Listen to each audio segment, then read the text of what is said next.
नमस्कार, जय हिंद दोस्तों। स्वागत है आपका अपने YouTube channel important MCQ by Sandeep में।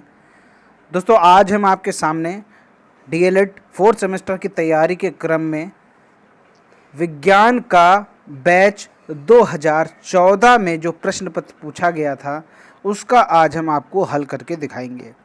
तो दोस्तों, वीडियो को पूरा लास्ट तक देखें और अच्छे से देख लें ताकि एक एक प्रश्न आपके समझ में आ जाए, क्योंकि इनसे संबंधित फैक्ट्स ही आपकी आने वाली परीक्षा में पूछे जाने हैं। तो सब कुछ अच्छे से आप ध्यान से देखिए और ध्यान से समझिए। तो चलिए शुरू करते हैं आज का वीडियो को शुरू करने से पहले निवेदन है, चैनल को सब्सक्राइब नहीं किया है तो चैनल को सब्सक्राइब कर लीजिए, घंटी का निशान दबा लीजिए ताकि आने वाले सभी वीडियोस का नोटिफिकेशन आपको सबसे पहले मिल जाए। तो यहाँ पर जो पहला प्रश्न है, एलिसा परीक्षण है। ये एलिसा जो परीक्षण है वो किस रोग की जांच हेतु किया जाता है? हेपेटाइटिस, क्षय रोग, एड्स या फिर टाइफाइड। तो यहाँ पर जो एलिसा परीक्षण है वो एड्स के लिए किया जाता है, ठीक है। और एड्स का आपको फुल फॉर्म भी मालूम होना चाहिए, एक्वायर्ड इम्यूनोडिफिशियंसी सिंड्रोम, ठीक है। आगे बढ़ते हैं, अगला प्रश्न है, गैलेना किस धातु का अयस्क है?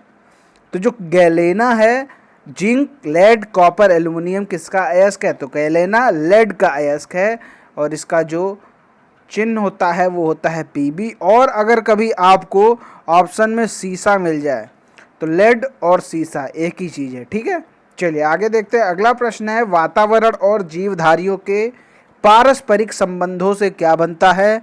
तो वातावरण और जीवधारियों के पारस्परिक संबंधों से बनता है पारिस्थितिक तंत्र, जिसे अंग्रेजी में कहते हैं इकोसिस्टम, ठीक है। आगे देखते हैं, अगला प्रश्न है, शुष्क सेल में किस पदार्थ की छड़ एनोड का कार्य करती है? कार्बन, सिलिकॉन, जर्मेनियम या फिर बोरॉन? तो एनोड का कार्य करती है कार्बन की छड़। अगला प्रश्न है, रुधिर का थक्का बनाने वाले रुधिर कणिका का क्या नाम है? रुधिर कणिका ये आपके सामने तीनों लिखी हुई हैं। अब यहाँ पर ये बताना है कि रुधिर का थक्का बनाने वाली रुधिर कणिका कौन सी है? तो वो है प्लेटलेट्स, ठीक है। आगे बढ़ते हैं, अगला जो प्रश्न है, खाद्य जाल से आप क्या समझते हैं? इसकी आपको परिभाषा लिखनी है। तो पारिस्थितिक तंत्र में विभिन्न खाद्य श्रृंखला मिलकर एक जाल का निर्माण करती हैं जिसे खाद्य जाल कहते हैं। यानी कि ढेर सारी खाद्य श्रृंखला आपस में एक जाल नुमा प्रबंध बना देती हैं, उसी जाल नुमा प्रबंध को खाद्य जाल कहा जाता है। इसमें खाद्य ऊर्जा का प्रवाह विभिन्न दिशाओं में होता है। एक खाद्य श्रृंखला का संबंध दूसरी खाद्य श्रृंखला से होता है और विभिन्न पोषण स्तर से भोजन प्राप्त होता है। तो ये है खाद्य जाल। आगे देखते हैं, अगला प्रश्न है, विद्युत के दो सुचालक और दो कुचालक पदार्थों के नाम लिखो। ऐसे पदार्थ होते हैं, सुचालक ऐसे पदार्थ होते हैं जिनमें विद्युत धारा का प्रवाह आसानी से होता है और कुचालक वो होते हैं जिसमें विद्युत धारा का प्रवाह नहीं हो पाता।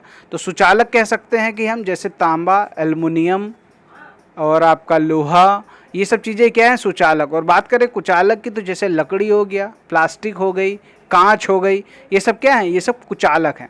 अगला प्रश्न है, धातु गैल्वेनीकरण प्रक्रिया क्या है? तो धातु गैल्वेनीकरण एक धातु कार्मिक प्रक्रिया है जिसमें लोहे के ऊपर जिंक की परत चढ़ाई जाती है।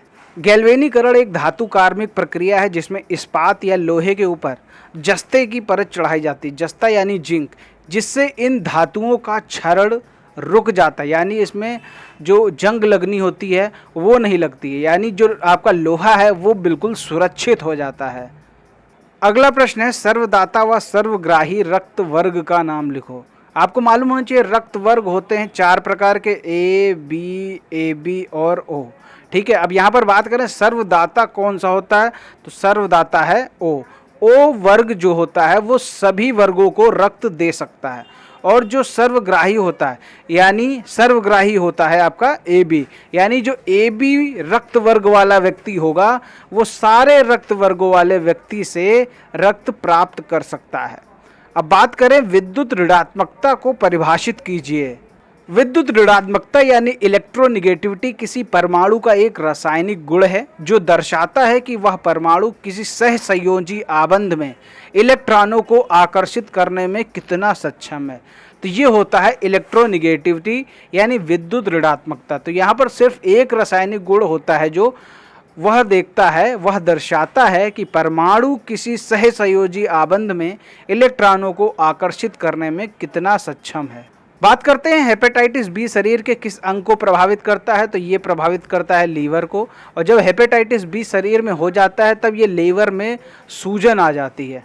ठीक है, चलिए आगे बढ़ते हैं। अगला प्रश्न है, तत्वों की आवर्त सारणी के गुण व दोष क्या है। ध्यान से देखेंगे इसको। तत्वों की आवर्त सारणी के प्रमुख गुण निम्नलिखित। तत्वों के अध्ययन में सुविधा होती है। इस आवर्त सारणी से तत्वों के अध्ययन में सुविधा होती है और इसमें नए तत्वों की भविष्यवाणी की जाती है। इस आवर्त सारणी से अनुसंधान कार्य में सहायता मिलती है। इस आवर्त सारणी से संशयात्मक परमाणु भारों का संशोधन हो जाता है। तत्वों के यौगिकों की प्रकृति की जानकारी हो जाती है। तत्वों की संयोजकता संबंधित निर्णय लिए जाते हैं। अब यहाँ पर बात करें कि जो आवर्त सारणी है इसके दोष क्या क्या हैं। इसमें दोष जो प्रमुख है वो है, आवर्त सारणी में हाइड्रोजन का स्थान विवादपूर्ण है। और दूसरा इसका दोष है, आवर्त सारणी में सम स्थानिकों यानी आइसोटोप के लिए कोई भी स्थान फिक्स नहीं है यानी नियत नहीं है। तीसरा जो इसका दोष है, कुछ समान गुण वाले तत्वों को आवर्त सारणी के अंदर भिन्न भिन्न वर्गों में रखा गया है। तो ये आवर्त सारणी के 3 प्रमुख दोष हैं। प्रश्न संख्या 13 है, ओम के नियम को परिभाषित कीजिए व प्रतिरोध व विद्युत में संबंध लिखिए। तो चलिए ओम के नियम को परिभाषित करते हैं। यहाँ पर जो ओम का नियम है, जर्मन भौतिकविद एवं तकनीकी विश्वविद्यालय के प्रोफेसर जॉर्ज साइमन ओम ने सन 1827 में यह नियम प्रतिपादित किया था। ओम के नियम के अनुसार यदि ताप जैसी भौतिक अवस्थाएं नियत रखी जाए यानी कांस्टेंट रखी जाएं, तो किसी प्रतिरोधक के सिरों के बीच उत्पन्न विभवांतर उससे प्रवाहित धारा के समानुपाती होता है। तो ये है ओम का नियम। अब अगर बात करें विद्युत धारा और विभवांतर के मध्य संबंध की, तो यहाँ पर आप देख सकते हैं विद्युत धारा और प्रतिरोध में संबंध क्या है। तो विद्युत धारा बराबर विभवांतर बटे प्रतिरोध। ठीक है, विद्युत धारा को I से डिनोट किया जाता है, विभवांतर को V से डिनोट किया जाता है और प्रतिरोध को R से डिनोट किया जाता है। तो उम्मीद करता हूँ कि विद्युत और प्रतिरोध में आपको संबंध समझ में आ गया होगा। बात करते हैं प्रश्न संख्या 15 की, जैविक घटक क्या होता है, इनके घटकों का संक्षिप्त वर्णन करो। तो जैविक घटक क्या होता है, आपको मैंने बताया था इकोसिस्टम वाले वीडियो में। जब पारिस्थितिक तंत्र होता है उसको 2 भागों में डिवाइड किया जाता है। एक होता है जैविक घटक और दूसरा होता है अजैविक घटक। अब इस जैविक घटक के अंतर भी 3 पार्ट होते हैं। ठीक है, पहला होता है उत्पादक, दूसरा होता है उपभोक्ता और तीसरा होता है अपघटनकर्ता। तो यहाँ पर जैविक घटक के उन्हीं घटकों के बारे में संक्षिप्त वर्णन देना है। तो यहाँ पर परिभाषा लिखी हुई है, जैविक घटक वे घटक होते हैं जिनका संबंध सजीव से होता है।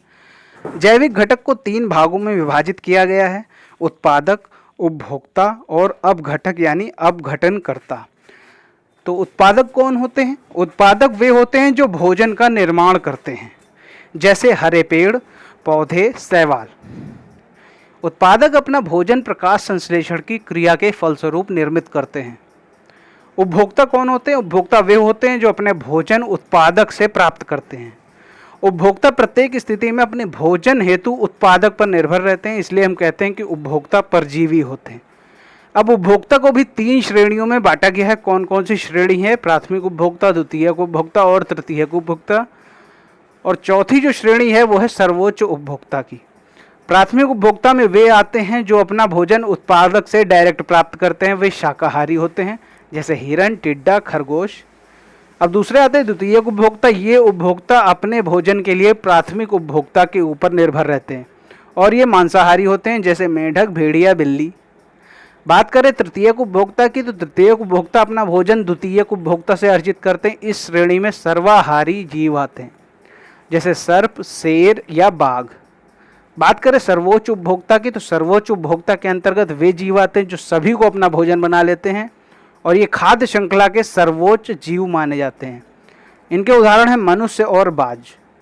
अब बात करें तीसरे की, जो तीसरा जैविक घटक है वो है अपघटक। इन्हें प्राकृतिक सफाई कर्मी कहा जाता है। सीधा 1 नंबर में प्रश्न आता है कि प्राकृतिक सफाई कर्मी किसे कहा जाता है, तो वो होते हैं अपघटक या अपघटनकर्ता।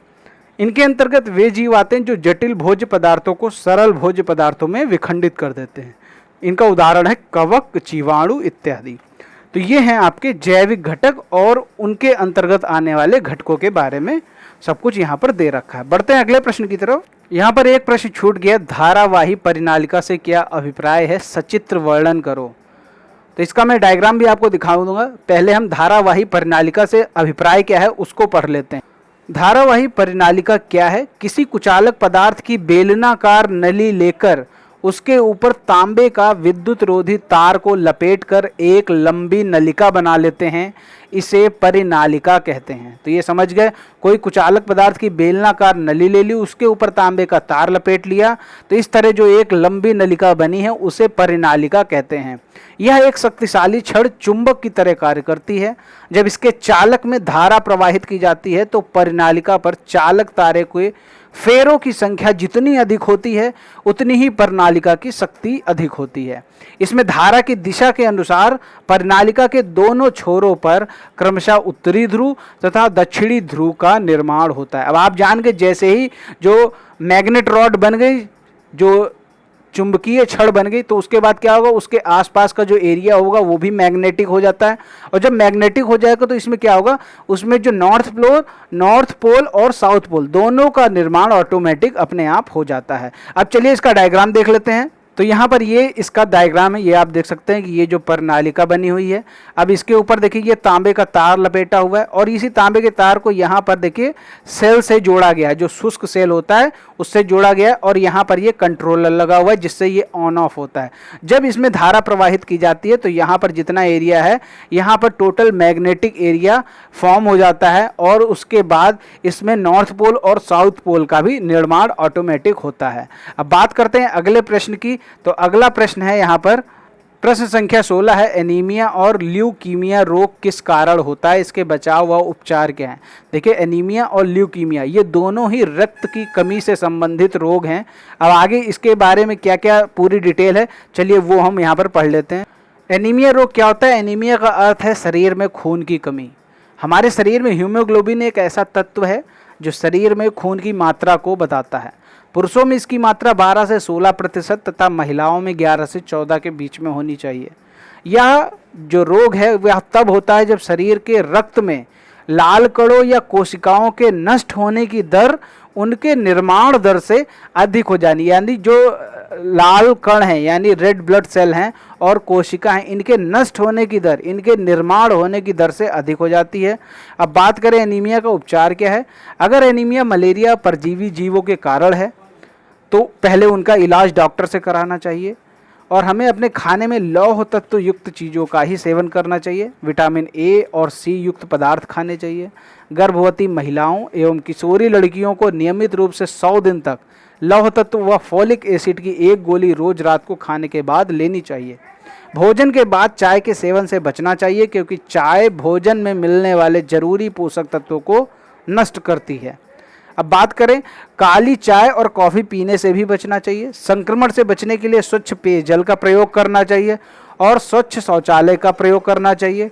खाना लोहे की कढ़ाई में पकाना चाहिए। बात करें ल्यूकीमिया की, तो ल्यूकीमिया के पीछे क्या कारण हो सकते हैं? ज़्यादा जंक फूड खाना, परिवार में किसी को ल्यूकीमिया का होना, स्मोकिंग करना, या फिर सफ़ेद ब्लड सेल यानी वाइट ब्लड सेल का ज़्यादा बनना। बात करें ल्यूकीमिया से और क्या क्या होता है। ल्यूकीमिया होने पर शरीर में खून के अंदर सफ़ेद रक्त कोशिकाओं की संख्या असामान्य रूप से बढ़ने लगती है, और बढ़ने के साथ ही इनके साइज में भी बदलाव होता है। बढ़ती उम्र के साथ इसके मामले ज़्यादा देखने को मिलते हैं। ये जो है शरीर के प्रतिरोधक क्षमता को बेहद कमज़ोर बना देता है, जिससे छोटा सा संक्रमण या बुखार भी कई बार जानलेवा साबित हो सकता है। अब दोस्तों बात करें कि ल्यूकीमिया से बचने के उपाय क्या क्या हैं, वो हम देखते हैं। जो इसका पहला उपचार है वो है कीमोथेरेपी। कीमोथेरेपी में क्या होता है? कीमोथेरेपी ल्यूकीमिया का एक प्रमुख इलाज है। इस उपचार में केमिकल्स का प्रयोग करके ल्यूकीमिया सेल्स को ख़त्म किया जाता है। ल्यूकीमिया के लिहाज से इस थेरेपी में एक से लेकर कई दवाइयों के कॉम्बिनेशन का इस्तेमाल किया जा सकता है। ये दवाएं गोलियों के रूप में या फिर सीधे धमनियों में इंजेक्ट किया जा सकता है। बात करें दूसरे इलाज की, जो है जैविक चिकित्सा, या उन उपचारों का प्रयोग करती है जो आपकी इम्यून सिस्टम को पहचान कर ल्यूकीमिया के सेल्स पर हमला करती है। तीसरी जो इसकी थेरेपी है वो है टारगेटेड थेरेपी। टारगेटेड थेरेपी उन दवाओं का उपयोग करती जो आपके कैंसर सेल्स की अंदरूनी कमजोरियों पर हमला करती। और चौथी है रेडिएशन थेरेपी यानी विकिरण थेरेपी, ल्यूकेमिया कोशिकाओं को नुकसान पहुंचाने और उनकी वृद्धि को रोकने के लिए एक्सरे या दूसरी हाई एनर्जी किरणों का उपयोग करती है। रेडिएशन थेरेपी का स्टेम सेल ट्रांसप्लांट की तैयारी के लिए उपयोग किया जा सकता है। अब पांचवा है stem cell transplant. Stem cell transplant आपको रोगग्रस्त बोन मैरो को स्वस्थ बोन मैरो में बदलने की एक प्रक्रिया है। अब इसका आखिरी है ब्लड ट्रांसफ्यूजन। अगर ऐसी जो बीमारी उसमें रक्त जो है वो खराब हो जाता है तो वहाँ पर ब्लड ट्रांसफ्यूजन यानी जो इसका खून चढ़ाना, एक व्यक्ति का खून दूसरे व्यक्ति में खून चढ़ाना, इसी को ब्लड ट्रांसफ्यूजन कहते हैं। ब्लड ट्रांसफ्यूजन भी इसके इलाज में सहायक हो सकता है। तो ये है एनीमिया और ल्यूकीमिया के कारण और इनके बचाव व उपचार।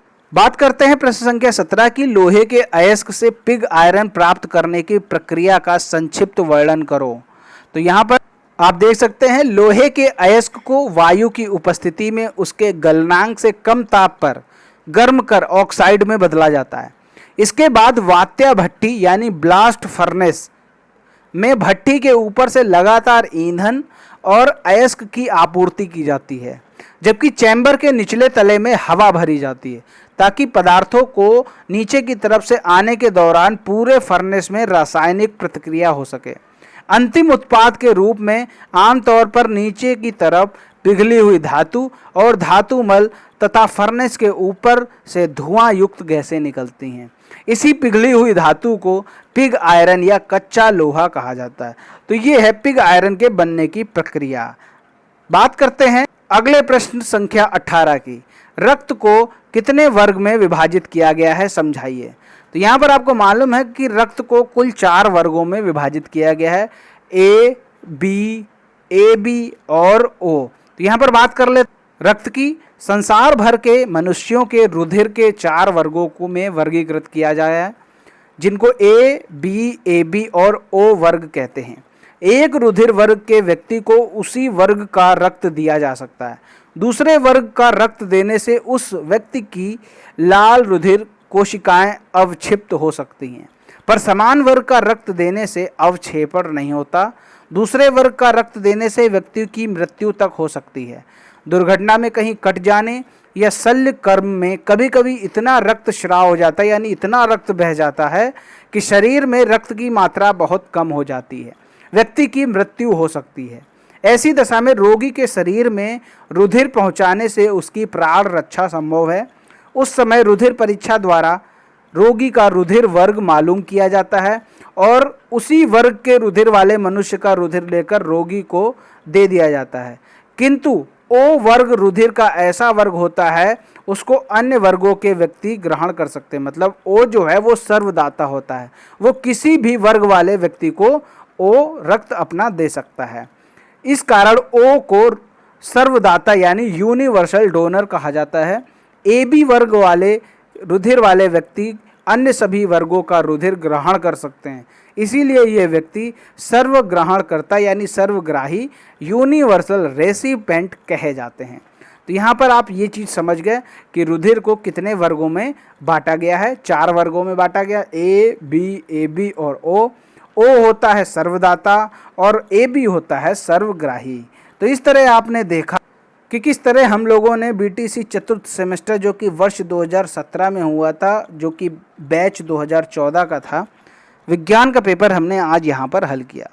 अब इसके आगे के प्रश्न पत्रों को भी हम अपने चैनल के माध्यम से आप तक पहुँचाएंगे। दोस्तों, वीडियो पसंद आया हो या आपको और भी कोई समस्या हो तो आप हमें नीचे कमेंट में बता सकते हैं। किसी भी तरह की समस्या या किसी भी तरह की डिमांड के लिए नीचे कमेंट में ज़रूर लिखें। वीडियो पसंद आया तो वीडियो को लाइक करें, शेयर करें। चैनल को सब्सक्राइब नहीं किया तो चैनल को सब्सक्राइब करके घंटे का निशान भी ज़रूर दबाएं। मिलते हैं अगले वीडियो में दोस्तों। जय हिंद, जय भारत।